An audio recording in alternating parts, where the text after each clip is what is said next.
Vivimos en tiempos inciertos, donde los desastres naturales, el crimen, la violencia y las epidemias van en aumento.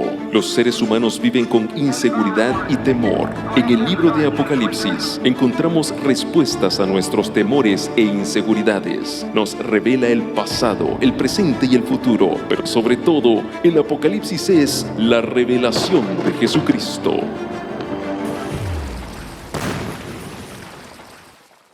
Hola, apreciados hermanos, amigos, sean muy bienvenidos a esta serie titulada Descubriendo los símbolos del Apocalipsis. Quiero dar una bienvenida a aquellos que nos están siguiendo por este canal de televisión, también los que nos están siguiendo por diferentes redes sociales y por supuesto esta gente linda que está aquí con nosotros en Fort Worth, Texas. Sean bienvenidos. El mensaje que tenemos para esta ocasión se titula El gran conflicto entre el bien y el mal.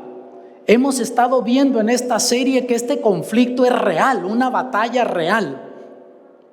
De hecho, descubrimos en los estudios pasados que el libro de Apocalipsis está dividido en dos partes. Si tú estás por primera vez sintonizándonos o estás aquí con nosotros en Fort Worth por primera vez, déjame explicarte rapidito cómo está estructurado el libro de Apocalipsis, porque para entender el libro hay que saber cómo está estructurado. La primera parte es la parte histórica. Tiene que ver con la historia de la iglesia y eso está en los capítulos 1 al 14. Lo que tú lees allí, casi todo ya se ha cumplido, queda muy poco por cumplirse. Ahora la parte escatológica, lo que tiene que ver con eventos del fin, capítulos 15 al 22, nada de eso se ha cumplido. Pero una vez que se comienzan a cumplir esos eventos finales, se cumplen rápida y dramáticamente y Jesús aparece en gloria. Dijimos que tanto lo histórico como lo escatológico tienen 4 divisiones principales y algunas subdivisiones allí también. Y en este caso ya estamos en la 4ª división de lo histórico, el gran conflicto entre el bien y el mal. Ya tuvimos la parte 1, la parte 2 y en esta ocasión vamos a estar viendo la parte 3 y nos queda una parte más, la parte 4 del gran conflicto, que eso va a ser en nuestra próxima presentación. Pero el mensaje del gran conflicto entre el bien y el mal comienza en Apocalipsis 11:19. Y el templo de Dios fue abierto en el cielo y el arca de su pacto se veía en el templo y hubo relámpagos, voces, truenos y un terremoto grande y granizo, ¿no? Por lo tanto, hermanos, vemos que esta es una escena introductoria del santuario celestial. Con ese lenguaje dramático, impresionista, Dios nos está mostrando que en el cielo todavía hay intercesión. Tú que estás en tu casa puedes tener la certeza que todavía tus oraciones llegan hasta el trono de la gracia. ¿Por qué? Porque Jesús todavía está ministrando por nosotros en el santuario celestial, mientras se pelea esa grande batalla entre el bien y el mal. Y ya descubrimos en un estudio pasado que esa batalla comenzó en el mismo cielo y que se sigue peleando en la tierra. Entonces ya en nuestro estudio pasado pasamos al capítulo 13 de Apocalipsis, que es parte todavía de ese gran conflicto entre el bien y el mal. Y descubrimos que apareció una bestia que salía del mar. Ahora en el versículo 11 nos habla de una segunda bestia. Vean, después vi otra bestia que subía de la tierra y tenía 2 cuernos semejantes a los de un cordero, mas hablaba como un dragón. Los que han estado viniendo a esta serie ya saben lo que significa bestia en profecía bíblica, pero para beneficio de aquellos que a lo mejor están sintonizando por primera vez o están aquí con nosotros por primera vez, vamos a ver qué significa bestia en profecía bíblica. En el libro de Daniel nos lo aclara. Daniel 7:23 dijo así: la 4ª bestia será un 4º reino en la tierra. Por lo tanto, amados, estamos claros que en profecía bíblica bestia representa reino, imperio, poder político. Y esta bestia dice que sale de la tierra, no del mar como salió la primera, o también las bestias que se mencionan en el libro de Daniel, que van saliendo del mar, del agua. Esta sale de la tierra. La pregunta es, ¿quién es la segunda bestia de Apocalipsis 13? ¿Qué imperio está representado? ¿Qué poder está representado por esta bestia? De hecho, hermanos, los estudiosos de la profecía bíblica están de acuerdo que esta bestia es un símbolo de Estados Unidos de América, pero la pregunta es, ¿menciona la Biblia a los Estados Unidos en la profecía bíblica? Vamos a verlo. Vamos a ver 6 claves que nos van a ayudar a entender si está hablando de Estados Unidos de América esta profecía.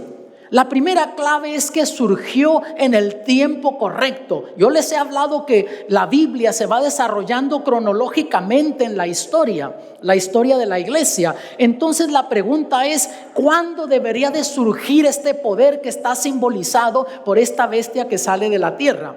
El versículo 10 del capítulo 13 es la conclusión del mensaje de esa primera bestia que salió del mar, que es lo que estudiamos en el estudio pasado. Y dice así: el que lleva en cautividad, va en cautividad. El que a cuchillo matare, es necesario que a cuchillo sea muerto. Y descubrimos que ese poder era Roma papal, por las características que se mostraban de esa bestia. Entonces vemos que aquí en la historia Roma papal había sido un poder perseguidor, así lo presenta la profecía bíblica, pero aquí dice que al haber sido un poder perseguidor, eventualmente también iba a sufrir la misma suerte. Y en el versículo 3 dice: y vi una de sus cabezas como herida de muerte. Ya estaba profetizando aquí el Señor la suerte que iba a sufrir ese poder político religioso. Y dijimos que Roma papal comenzó a reinar en el año 538 y se fue hasta el año 1798 de nuestra era, porque la profecía bíblica, tanto en Apocalipsis como Daniel, hablaba de un periodo de 1260 años. Y en cada momento que Daniel y Apocalipsis mencionan ese periodo de tiempo, lo hacen en conexión con el surgimiento de Roma papal como poder político religioso, y pierde su poder en el año 1798. Ya lo miramos en un estudio pasado. Francia estaba surgiendo como potencia en Europa y Napoleón sabía que si lograría dominar al mundo, tenía que deshacer ese poder político religioso que tenía influencia en el mundo. Y en la enciclopedia americana está registrado esto. En 1798, Berthier hizo su entrada en Roma, abolió el gobierno papal y estableció uno secular. Berthier era el general de Napoleón. Y el 15 de febrero del año 1798, Napoleón se atrevió a hacer algo que nadie se había atrevido a hacer, y envió su ejército. El general entró, se llevó exiliado al Papa Pío VI a Francia, y así terminó ese poder político religioso. Y noten que la profecía dice que en ese momento es cuando surge esta otra bestia. Por lo tanto, vemos que encaja con Estados Unidos de América esa clave que surgió en el momento correcto. A fines de los años 1700 aparece como potencia mundial. Luego también surgió en el lugar correcto, porque vean, la profecía dice en el versículo 11: después vi otra bestia que subía de la tierra. Ahora, las otras bestias, tanto la de Apocalipsis 13 como las de Daniel, salían del mar, y vamos a ver eso. En Apocalipsis 17:15 dice: él me dice, las aguas que has visto donde la ramera se sienta son pueblos y muchedumbres y naciones y lenguas. Por lo tanto, iba a surgir aquí desde estos poderes en las grandes poblaciones. Pero si las aguas representan áreas habitadas, la tierra representa áreas inhabitadas. Y vemos que así fue como surgió Estados Unidos de América, no ganando grandes batallas en Europa o en otros lugares, sino que sucedió: vinieron peregrinos a lo que ahora entendemos como las costas norestes de Estados Unidos, en Massachusetts, Plymouth Rock, venían en el Mayflower y otros barcos, y venían buscando una tierra donde pudieran adorar a Dios conforme sus conciencias les dictaban, y no como Roma les estaba dictando en Europa. Y eran mayormente puritanos, personas que creían en lo que decía la Biblia. La tercera clave se presenta como una nueva nación. Vean, versículo 11, después vi otra bestia que subía de la tierra y tenía 2 cuernos semejantes a los de un cordero, un corderito, un animalito pequeño. Y para ti, para mí, pensar que Estados Unidos tiene unos 245 años de existencia parece mucho, pero cuando comparas a Estados Unidos con las naciones que se mencionan en la profecía bíblica, por ejemplo Babilonia, que va más allá unos desde casi 2000 años antes de nuestro Señor Jesucristo, Medo-Persia, Grecia y todos esos grandes países, Roma, que tienen siglos y siglos de existencia, verdaderamente Estados Unidos es una nación nueva. También encaja esta clave. Mira lo que escribió G.A. Townsend en su libro El Nuevo Mundo comparado con el Antiguo, el misterio de su surgimiento de la nada. Como una semilla silenciosa crecimos a un imperio, y así fue como surgió Estados Unidos de América. También se presenta como que es una democracia. ¿Por qué razón? Los cuernos en profecía bíblica son símbolo de poder. Y sobre estos cuernos no hay coronas. Notas, la bestia que se aparece antes en el capítulo 13 tiene coronas en los cuernos. No hay poder real, no hay realeza, rey, reina. Esto es así en contraste con la bestia de Apocalipsis 13. Estados Unidos, desde que se estableció, siempre ha sido una democracia, un presidente elegido por el pueblo y para el pueblo. Pero las naciones que se mencionan en la profecía bíblica, por ejemplo, el surgimiento de las naciones europeas, descubres que tienen reyes. España tiene rey, Inglaterra, y buscas esos países y descubres que todavía al presente tienen reyes. Claro, tienen un primer ministro que es el equivalente al presidente, pero con todo siguen teniendo realeza. Estados Unidos no lo ha tenido. Por lo tanto, encaja también esta clave. Apocalipsis 13:1, mira lo que dice: y yo me paré sobre la arena del mar y vi una bestia subir del mar que tenía 7 cabezas y 10 cuernos, y sobre sus cuernos 10 diademas, y sobre la cabeza de ella nombre de blasfemia. La quinta clave es un poder con influencia mundial, así se presenta aquí. Mira el versículo 12: y ejerce todo el poder de la primera bestia en presencia de ella, y hace a la tierra y a los moradores de ella adorar la primera bestia, cuya llaga de muerte fue curada. Por lo tanto, vemos que aquí se presenta en esta quinta clave como un poder que tendría influencia mundial. Y vemos que en la historia se ha sucedido ya hace tiempo, que ven a Estados Unidos como la potencia que debe de estar en todo lo que sucede en el mundo.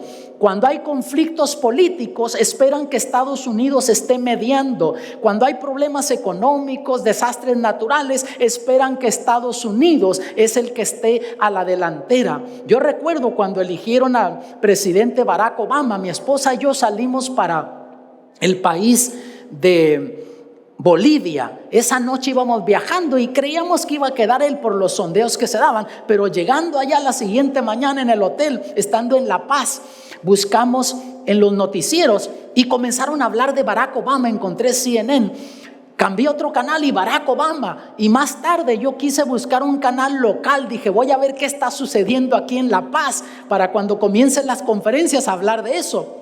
Y hermanos, Barack Obama, y que cómo va a ser la política de él y cómo va a afectar nuestro país. Y hermanos, no hablaban de otra cosa. Cambié unos canales europeos que había ahí, y también Barack Obama. Ya me tenían empachado, hermanos, con Barack Obama. Pero así es la realidad.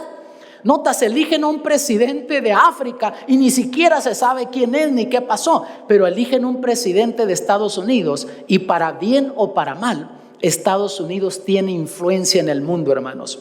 La sexta clave: cambia su naturaleza de cordero a la de un dragón. Mira lo que dice el versículo 11: después vi otra bestia que subía de la tierra y tenía 2 cuernos semejantes a los de un cordero, mas hablaba como un dragón. Quiere decir que con el tiempo cambia su naturaleza en el enfoque de tratar con el resto del mundo. Esas 6 claves encajan. Surgió en el tiempo correcto, a fines de los 1700, surgió en un lugar, en el lugar correcto, en un lugar despoblado, como lo presenta la profecía bíblica. Se presenta como una nueva nación, también encaja. La cuarta clave es una democracia también, es un poder con influencia mundial, y luego cambia su naturaleza de cordero a la de un dragón. Tú buscas esas 6 claves y no encuentras ninguna nación que encaje con esas 6 claves más que los Estados Unidos de América. Versículo 11 dice que hablaba como un dragón. La pregunta es, ¿cómo habla una nación? ¿Cómo una nación expresa su política, su ideología? Lo hace por medio de sus leyes y su cuerpo legislativo. Es como una nación habla, expresa. Aquí, hermanos, en la profecía bíblica predice una erosión de nuestras libertades cuando la iglesia y el Estado se unan, porque notaron el versículo 12 que decía que hacía que todo el mundo adorara a la primera bestia. Quiere decir que va a llegar un momento cuando va a haber una unión de la iglesia y del Estado, de la religión y el gobierno.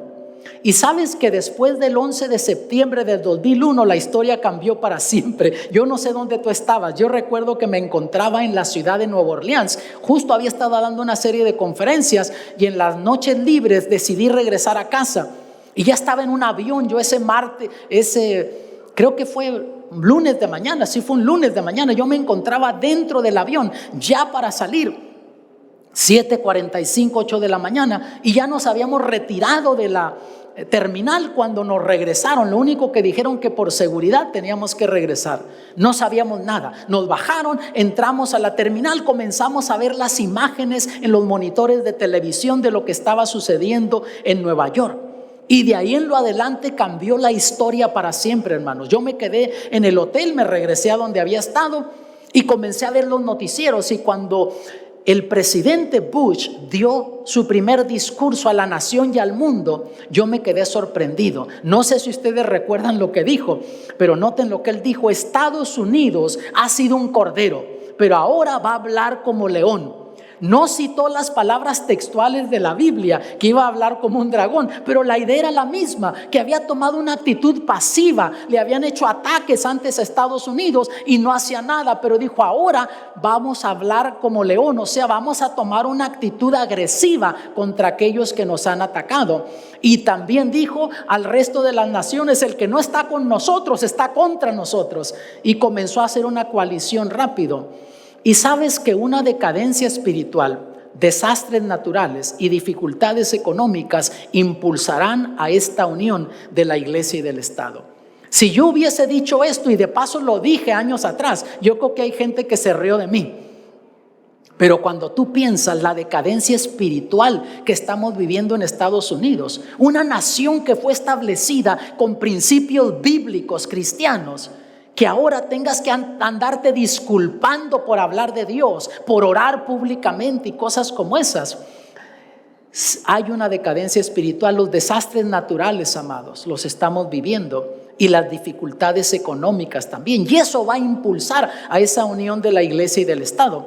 Satanás tomará ventaja de esta situación, introduciendo un falso reavivamiento espiritual en este país.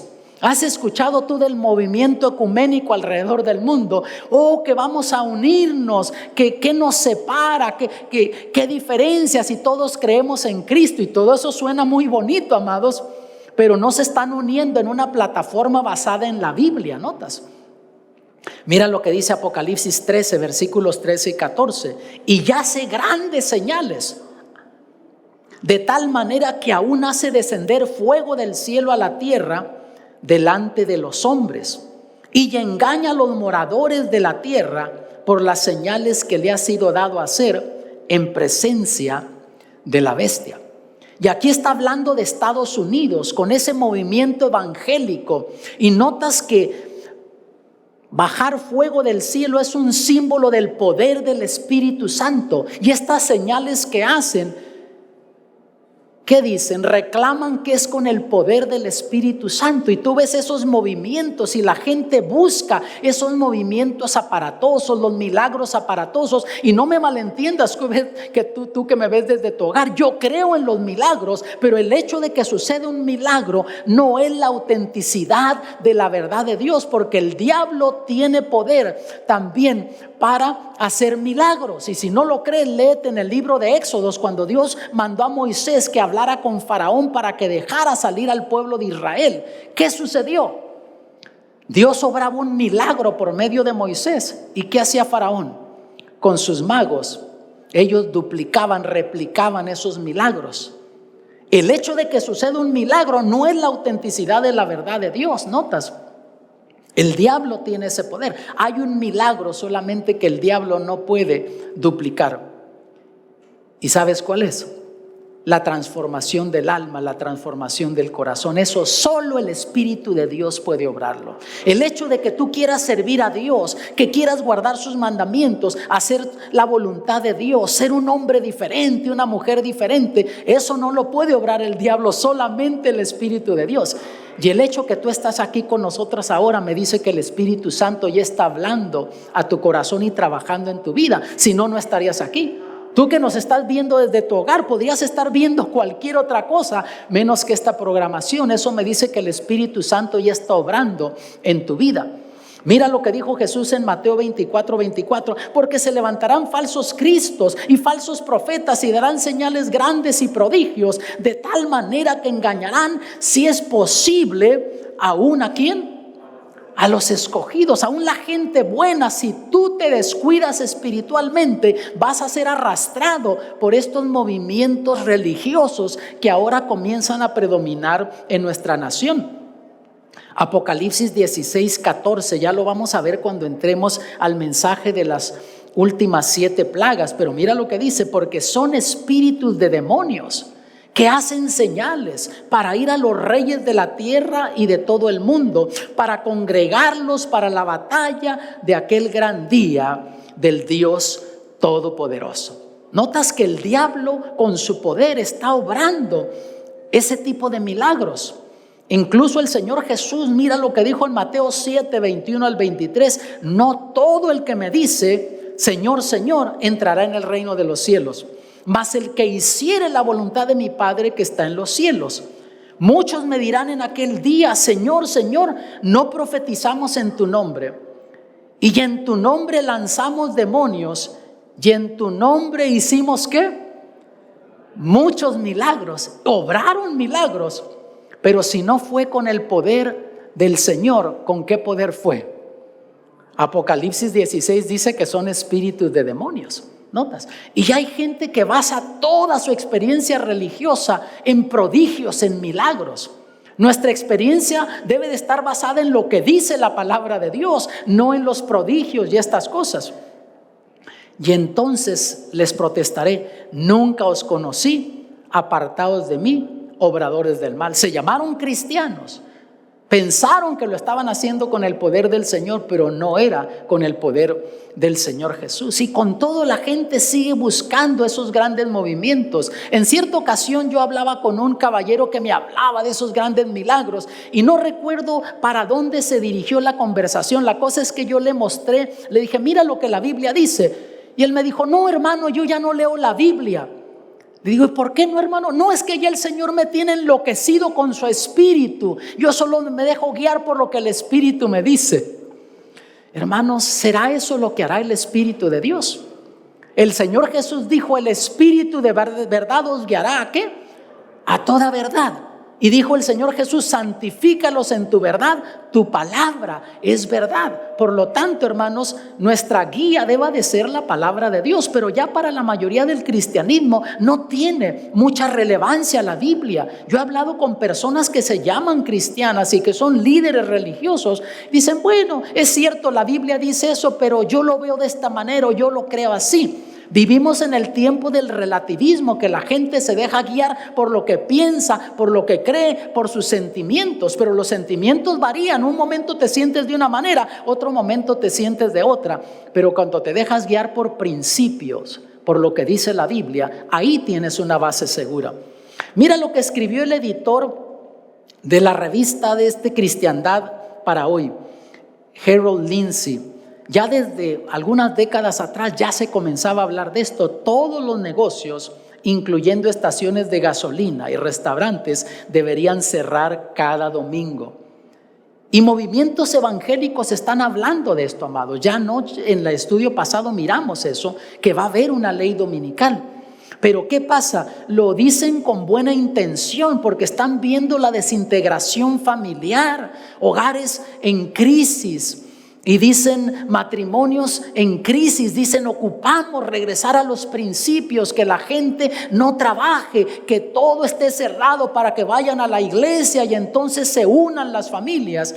Y hermanos, suena muy bonito eso, pero no es lo que Dios dice. Y la moralidad no se dicta, tú no puedes dictarle a la gente moralidad. La moralidad se refleja de dentro para afuera cuando hay convicción en tu corazón. Tú no puedes obligar a la gente a hacer lo que no quiera hacer o obligarlos, pero con todo no es convicción. Dios quiere que si alguien le ha de servir será por convicción, porque está en tu corazón servirle y no por lo que los hombres te obliguen a hacer.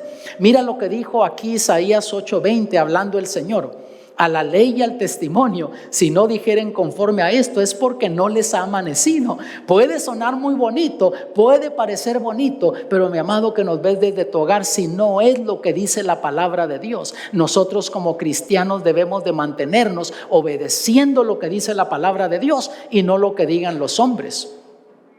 Si el diablo quisiera unir religiosamente a la gente, ¿qué medio usaría? ¿Qué creen ustedes?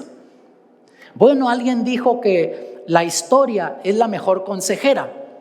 ¿Qué medio utilizó en el pasado el diablo para unir religiosamente a la gente?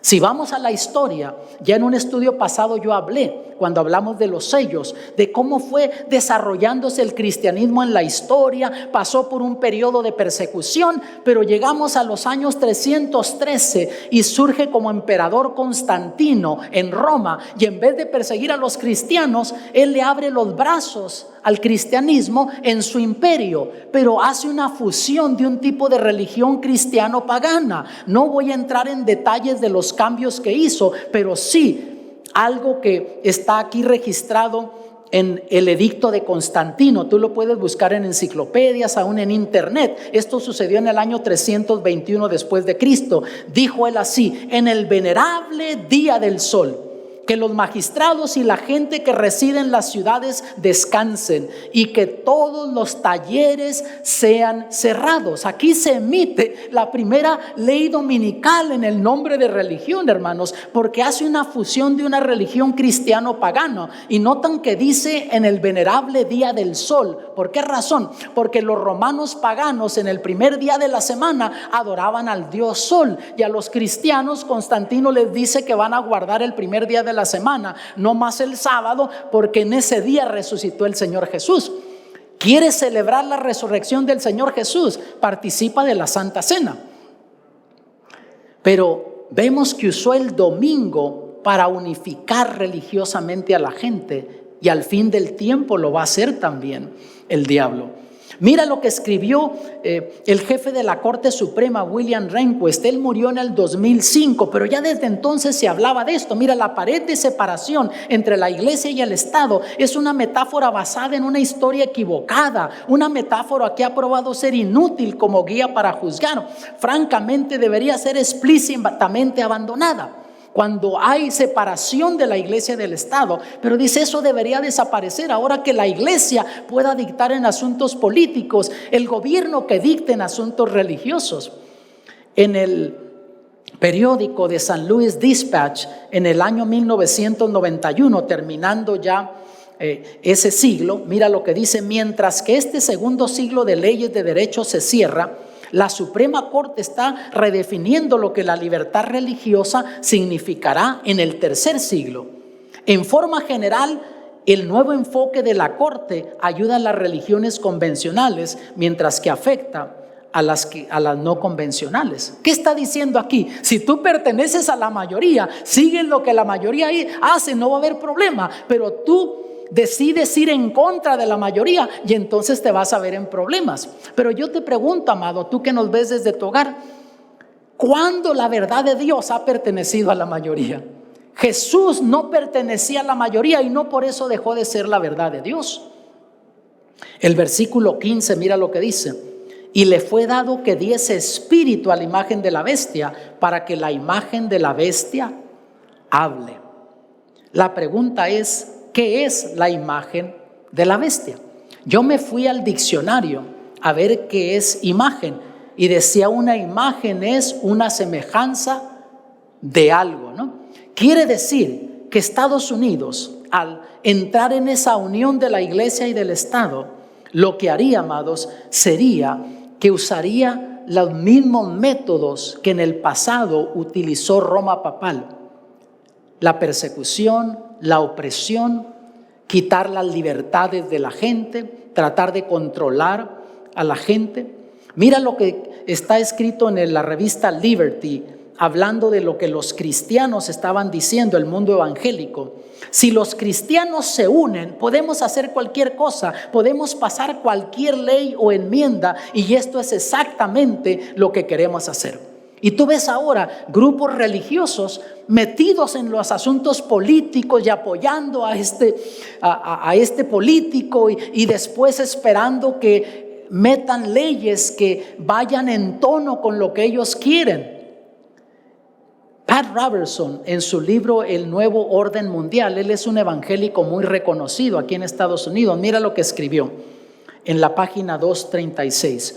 La siguiente obligación de un ciudadano del orden mundial de Dios es lo que se debe a sí mismo: acordarte haz del día de reposo para santificarlo. Es un mandato para beneficio personal de cada cristiano. Y es cierto, es un beneficio acordarte de ese mandamiento, pero si tú sigues leyendo descubres que no está hablando del sábado, se lo está aplicando a la observancia del domingo. Y mira lo que sigue diciendo: las civilizaciones mejores se elevan cuando el pueblo puede descansar y lograr la inspiración de Dios. Y eso es cierto también. Toda civilización, toda nación, toda familia que tiene a Dios en cuenta y que reconoce que Dios es el creador y guarda el día de reposo, recibe bendiciones. Las leyes en América que obligan a un día de descanso han sido anuladas como una violación a la separación de la iglesia y el Estado, como un directo insulto a Dios y a su plan. Y solo aquellas reglas que pueden demostrar que tienen un propósito secular son reconocidas. Y lo hacen con buena intención estos líderes evangélicos, pero ellos dicen: tiene que haber una ley dominical, que el gobierno obligue a la gente. Pero repito, hermanos, la moralidad no se dicta, la moralidad se demuestra de dentro para afuera cuando hay convicción y conversión en tu alma. Mira lo que Dios dijo aquí en 2 de Corintios 7:14: si se humillare mi pueblo, sobre los cuales mi nombre es invocado, y oraren y buscaren mi rostro y se convirtieren de sus malos caminos, entonces yo iré desde los cielos y perdonaré sus pecados y sanaré su tierra. Oh hermanos, esta nación fue establecida con principios cristianos, principios bíblicos, pero esta nación se ha olvidado de Dios. Y Dios dice: si se humillare mi pueblo, en el cual mi nombre es invocado, y se arrepintieren y se convirtieren de sus malos caminos, entonces yo sanaré su tierra. Y entonces dice: perdonaré también sus pecados. Y Dios promete escucharnos. Mira lo que dice Apocalipsis 17:10. Esto lo vamos a ver en más detalle cuando entremos al mensaje de la caída de Babilonia. Pero mira lo que dice: y son 7 reyes, los 5 son caídos, el uno es, el otro aún no ha venido. Y cuando viniere es necesario que dure breve tiempo. Hay varias interpretaciones de lo que son esos 7 reyes. Yo les voy a hablar de eso cuando hablemos de la caída de Babilonia. Pero en el contexto de imperios, reyes, imperios, dice que son 7. 5 ya son caídos, uno es, el otro no ha venido, y cuando venga dura poco tiempo. Si vamos a la Biblia, como Dios muestra el surgimiento y la caída de los imperios en la historia, el primero que se menciona es Babilonia por medio de un león. Después viene el segundo, Medo-Persia, con el oso. Grecia con el leopardo, Roma pagana con la bestia espantosa, luego viene la división del imperio romano, después viene el quinto poder que fue Roma papal, que reinó hasta el año 1798, y cuando entráramos al tiempo del fin, nota que dice que estos 5 ya serían caídos, pero dice que todavía uno es. ¿Cuál es ese? El comunismo ateo, aunque ya cayó casi en su totalidad en el año 1991 con la caída de la Unión Soviética, pero todavía hay residuos del comunismo. Vas a Cuba, vas a la China, ya no es lo mismo, pero todavía existe, y la Biblia dice que todavía sería, pero el séptimo dice que todavía no ha venido, pero cuando viniere, dice, es necesario que dure ¿cuánto tiempo? Breve tiempo, cuando entre en su poder total esta nación que está simbolizada por esta bestia de Apocalipsis 2, que dijimos que es Estados Unidos de América, y venga esa unión de la iglesia y del Estado. La profecía bíblica dice que dura breve tiempo. ¿Por qué razón dura breve tiempo? Porque Cristo Jesús aparece en gloria por su iglesia. Así termina el mensaje del gran conflicto entre el bien y el mal. Ya lo miramos en el estudio pasado. En el capítulo 14 concluye con Jesús viniendo en gloria por su iglesia. Y el versículo 12 del capítulo 14 dice: aquí está la paciencia de los santos. Y dijimos que un santo no es otra cosa más que ¿qué? Un pecador arrepentido, perdonado y justificado por Cristo Jesús. Y notas que aquí está la paciencia. Dice, ¿por qué? Amados, se necesita paciencia para vivir la vida cristiana. Vive como el resto del mundo vive y hasta te aplauden, no hay problema. Pero comienza a vivir como Dios manda y te van a hacer la guerra. A veces tus mismos familiares, tus amigos, tus compañeros. Yo lo sé porque yo lo pasé por ahí. Yo conocí el evangelio a los 15 años y entrando casi a los 16 me entregué a Cristo por medio del bautismo, y los amigos con los que me juntaba me hicieron la guerra. El hermanito, el aleluya. Uno de ellos me dijo: ya te echaste a perder tú, hombre. ¿Se imaginan, hermanos, cómo es el mundo? Vives como Dios manda, te van a criticar, te van a hacer la guerra. A lo mejor es tu esposa que te hace la guerra, tu esposo, tus padres, tus amigos. Yo no sé quién pueda ser. Mi familia me hizo la guerra, mis hermanos y mi mamá. Yo soy el menor de la familia. Pero sabes una cosa, ahora me agradecen que yo no cedí a la presión de ellos. Me dicen ahora, ¿dónde estaríamos nosotros si tú hubieses cedido a la presión que te pusimos? Y nota cómo Dios describe a su pueblo que vive al fin del tiempo. Aquí están los que guardan los mandamientos de Dios y la fe de Jesús. Qué maravilla, ¿no les parece, hermanos? Dios identifica a su pueblo en ese gran conflicto entre el bien y el mal como aquellos que guardan los mandamientos de Dios. Y no para salvarnos, sino porque somos salvos en Jesús. Tenemos fe en Jesús, por eso guardamos los mandamientos. Ese conflicto de Apocalipsis es real, ahí nos lo muestra desde el capítulo 12 al 14. Una batalla que comenzó en el cielo, que se sigue peleando aquí en esta tierra. Pero sabes, amado, la batalla más grande que se pelea es cada día en tu mente, en tu corazón. Dios te dice: hijo mío, dame tu corazón. Está pidiéndote tu mente, tu voluntad, porque Dios te quiere bendecir, te quiere transformar. Pero el diablo va a hacer todo lo posible para que tú no te entregues a Cristo Jesús. Al diablo no le interesa que tú digas que vas a la iglesia, que conoces de Jesús, que crees en Jesús. Lo que el diablo no quiere es que te entregues a Cristo Jesús, porque una vez que te entregas a Cristo por medio del bautismo y llegas a ser una nueva criatura, Dios te reclama como su hijo. Pastor, pero es que es difícil vivir la vida cristiana, son muchas las luchas. En el mismo Apocalipsis, ahí en ese conflicto, Dios nos dice cómo salir vencedores. Dios nunca nos va a pedir que hagamos algo que no podamos hacer. Mira lo que dice aquí en el versículo 11. Y ellos le han vencido por medio de la sangre del Cordero y de la palabra del testimonio de ellos, y menospreciaron sus vidas hasta la muerte. Ahí está la victoria. ¿Dónde está? En Cristo Jesús. Estos le han vencido, hablando del diablo, de ese enemigo, le han vencido por medio de la sangre del Cordero. Porque aquel jueves de tarde, el viernes de tarde, cuando Jesús murió en la cruz y dijo: consumado es, allí ganó la victoria, venció al enemigo. Y el diablo es un enemigo, pero es un enemigo ya vencido. Y el Señor Jesús te quiere dar la victoria a ti. Y en estos momentos, hermanos, el pastor Carlos Valencia baja al bautisterio. Vamos a tener una linda ceremonia bautismal. Nuestra hermana Blanca Mimiaga va a ser bautizada. Ella ha decidido entregarse a Cristo Jesús por medio del bautismo. Ella ha decidido aceptar a Jesús como Salvador personal en esta batalla entre el bien y el mal. Nuestra hermana quiere salir victoriosa en Cristo Jesús, y porque tu hermana Blanca has creído en Cristo Jesús como tu Salvador personal, y porque tú quieres tener la vida eterna y quieres salir victoriosa en esta grande batalla entre el bien y el mal, y quieres vencer al enemigo por medio de la sangre de Cristo, como ministro del Evangelio, el pastor Valencia te bautiza para perdón de tus pecados y para esperanza de vida eterna, en el nombre del Padre, del Hijo y del Espíritu Santo. Amén. ¿No les parece maravilloso esto, hermanos? Cada decisión por Cristo es un milagro. ¿Sabías tú eso? Y detrás de cada decisión hay una historia. Y a veces tú le traes una historia de problemas, de fracasos, pero el Señor reescribe la historia. Ahora entra al bautisterio Eduardo García, un jovencito. Aquí hay ejemplo que también los jóvenes se pueden entregar a Cristo Jesús. No solamente la gente que ya está con un pie en el ataúd y el otro afuera. No, los jóvenes también se pueden entregar a Cristo. Y sabes, a veces tú vienes a Cristo con una vida de problemas, de luchas, de dificultades.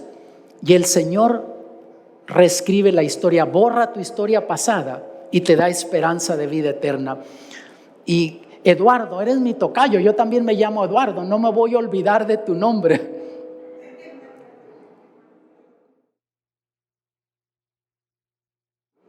Eduardo, porque tú amas al Señor Jesús y en tu temprana edad quieres entregarte a Cristo, quieres ser victorioso, el Señor te va a dar poder por medio de Cristo, por la sangre de Cristo, para que tú como joven tomes las decisiones en esta vida que te ayuden a triunfar en esta vida y un día poder tener la vida eterna. Y para esperanza de salvación y para perdón de tus pecados, el pastor Valencia te bautiza como ministro del Evangelio en el nombre del Padre, del Hijo y del Espíritu Santo. Amén. Gloria a Dios. ¿No les parece maravilloso? Estos son milagros, hermanos.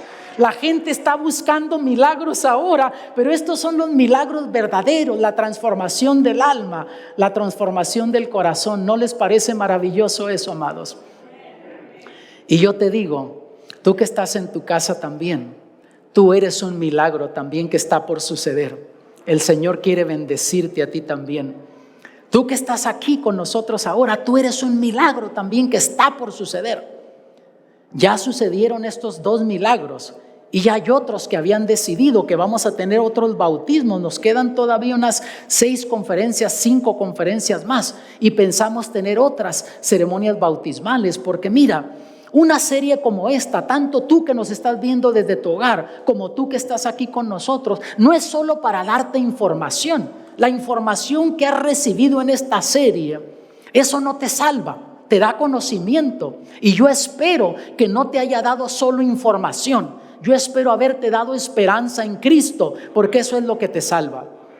Si yo te he dado solo información y sales de esta serie solo con la cabeza llena de información y no te di esperanza, yo fracasé al presentar esta serie. Yo espero que te haya dado esperanza y que en esta ocasión tú hayas encontrado esperanza en Cristo. ¿Ves? No te pierdas en esas bestias, son simbolismos nada más. La profecía bíblica tiene su lugar, pero la profecía bíblica no te salva. Si te salvaras por conocer la profecía bíblica, Cristo Jesús no hubiese venido a morir por ti en la cruz del Calvario.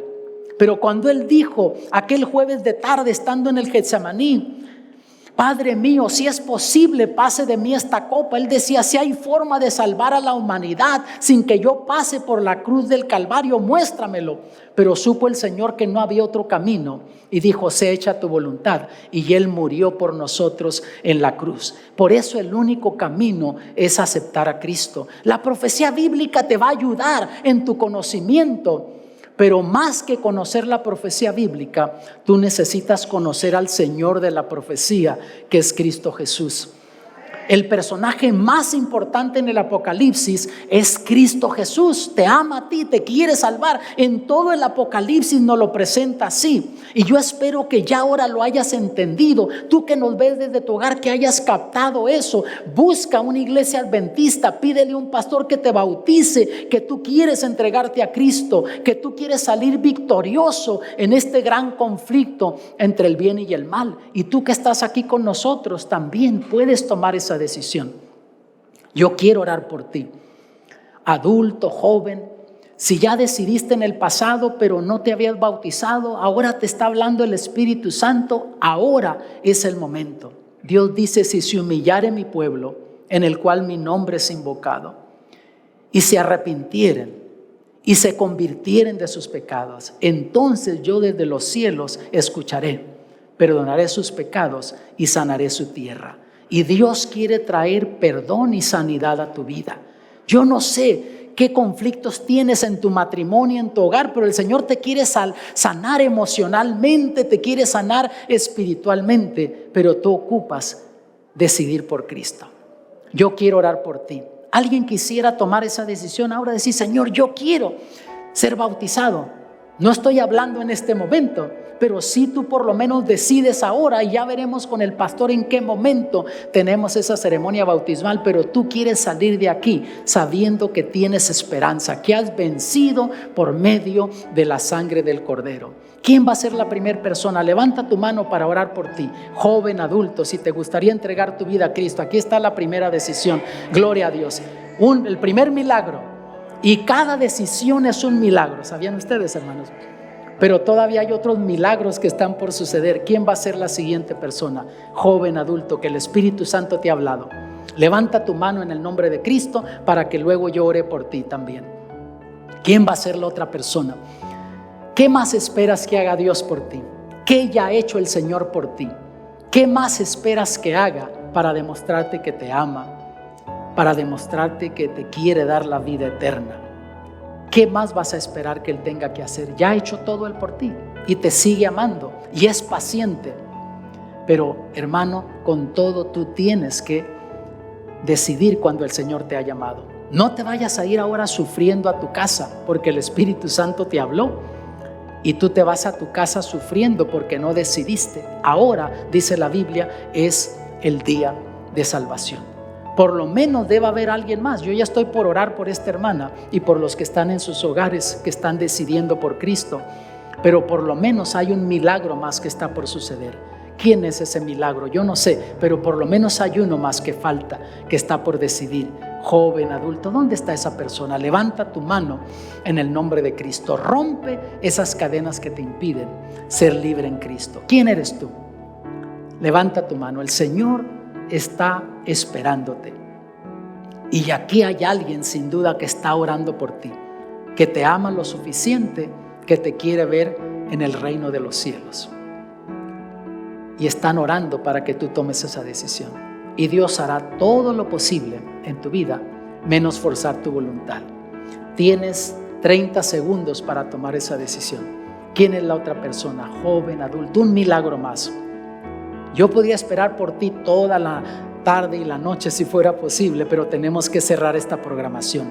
Nos quedan segundos para cerrar esta programación y salir del aire con los que nos están viendo de sus hogares. ¿Hay alguien más que deba decidir? Yo voy a orar por aquellos que nos están viendo en sus hogares para que el Espíritu de Dios les pueda alcanzar. Después voy a orar por ustedes. Padre Celestial, en este momento oro por aquellas personas que están en sus hogares, que están luchando, que están sintiendo esa batalla entre el bien y el mal. El Espíritu Santo pidiéndoles que se decidan. el diablo dándole razones del por qué no, por qué esperar, por qué postergar la decisión. Ruego, Padre, que tú les des victoria, como dice tu palabra. Estos le han vencido por medio de la sangre del Cordero. Dales victorias en el nombre de Jesús. Amén.